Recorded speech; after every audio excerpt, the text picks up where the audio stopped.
Can I assume then that you're very ambitious? I'm like an extremely ambitious person, I think. Yeah.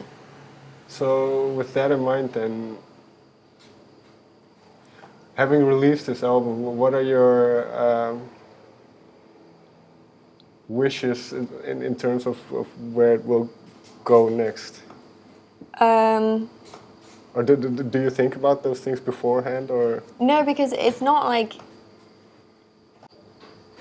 I don't know if it's ambition in a like usual sense. Like it's not necessary. Like it's ambition for me is not money. Ambition for me is like satisfaction. Do you know what I mean? Like a Sure. satisfaction in like playing a better show. Like for me, like selling records means that I can get a bigger band. Do you know what I mean? Like I can make better music. I can bring more to what I do. That's kind of what being successful is for me, is to be able to like reinvest it into things that are fucking cool as fuck. You know, like make bigger videos, make more music, do a big live string section on my show, you know. All that kind of stuff for me is ambitious stuff, you know. Musically, then, because you mentioned Carole King and a few others. Yeah. Do you think you found kind of the type of music you want to make, or like you kind of just said that it's continually developing and you're... Yeah, it's definitely continuously moving, but I kind of appreciate that because I think that I don't know. I think it comes from the thing of being consistently trying to be perfect at everything as well. I think it makes me go, now I like this, now I like this, now I like this. You know what I mean?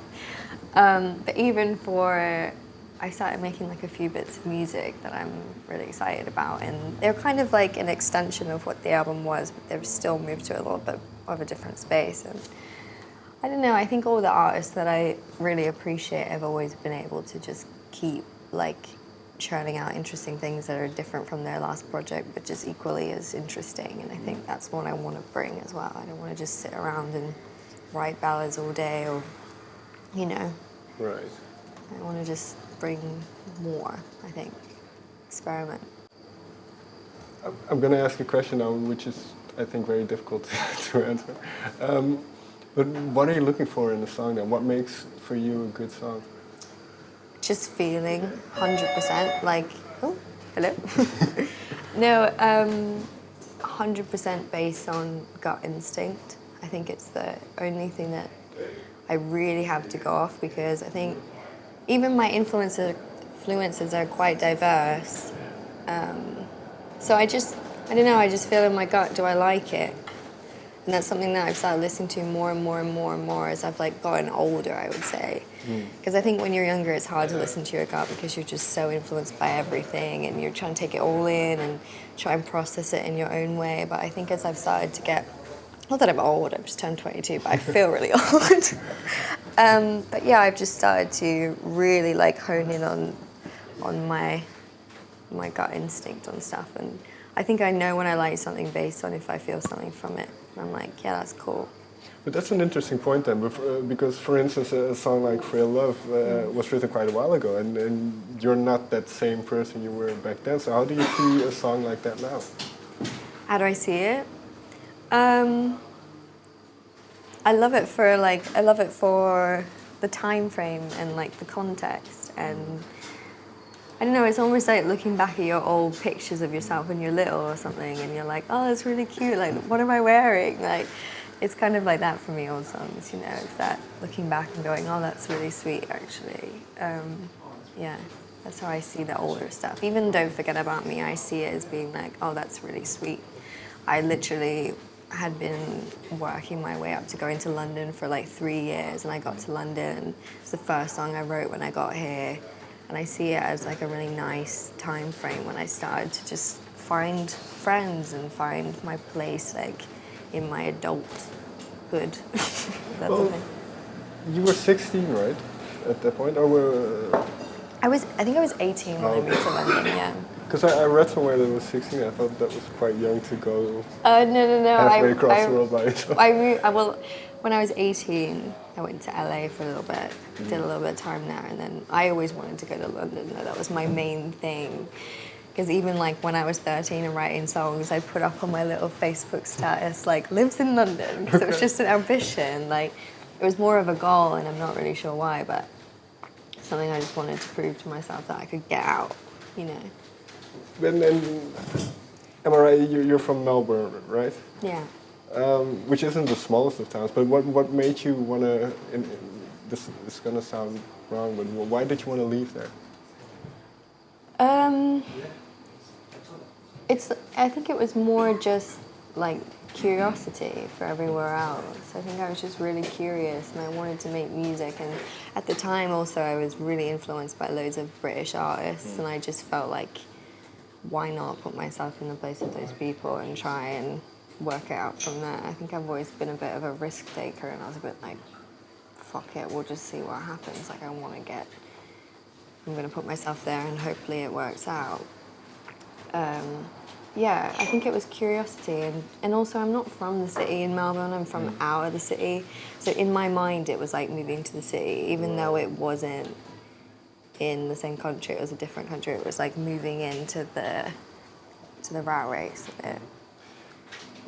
In that sense, do your surroundings affect kind of your creativity? Yeah, definitely. I think so. I think I'm a very like mood dependent person as well, like a super mood dependent writer. Like I feel like if I feel more confident on that day, I'll write a song that's maybe more upbeat or that has more like sense of self about it. If I'm feeling really insecure or down on that day, then it will be like a ballad song. Like that's what it will be, you know. But so there's a lot of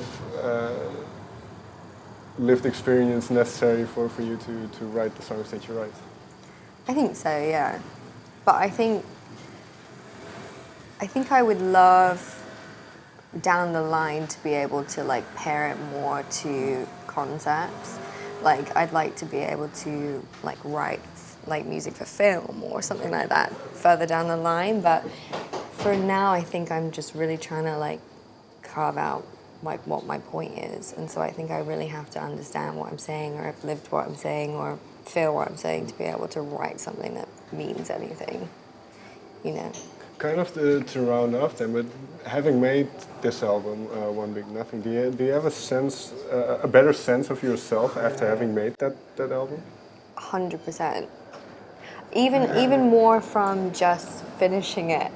And because when I went into writing the album, I wasn't writing with like a concept in mind, or I wasn't writing going, this album is going to be titled this and it means this. Like it almost got to the end of the album and everything was done so like written wise. It was always written very like subconsciously. It was like those little things that they tell you in the back of your mind, all those little thoughts that you think, right. And it was always that coming out, and that's what I was writing about.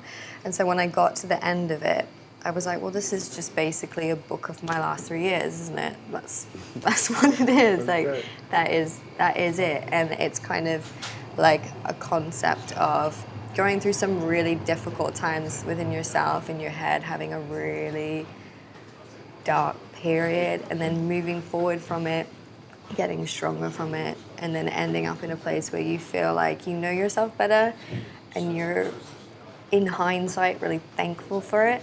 And then you can just kind of brush it off and be like, so one big nothing, I'm ready for the next one. And that's even why the last track I wanted to be one big nothing. So it has that little breath at the end, so it's like, that's fucking done.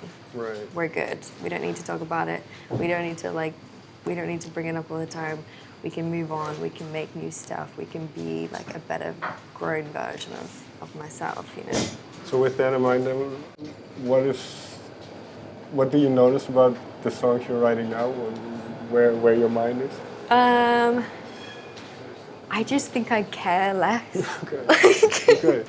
But in a good way, like, I think I care less about what people think of me, which is something that's actually really refreshing, because I think I was always like, I don't know, my personality's like, I'm quite aware of people, I think, and I always felt like I was aware of how people felt, and then I should kind of adapt myself to that. And now I'm kind of losing that a little bit. I think that just comes with age, though, I feel. I feel like everyone goes through that, where they just start giving up on people. They're like, whatever. Fair enough. Yeah. But yeah, it's a little more like wholesome of a one thing idea, I think, rather than being so like influenced from loads of things. It's quite like specific. It's very like 90s influence. Yeah. I'm looking forward to it. Thank you. Thank you Appreciate very much that. for your time. Yeah, thank you. Thank you.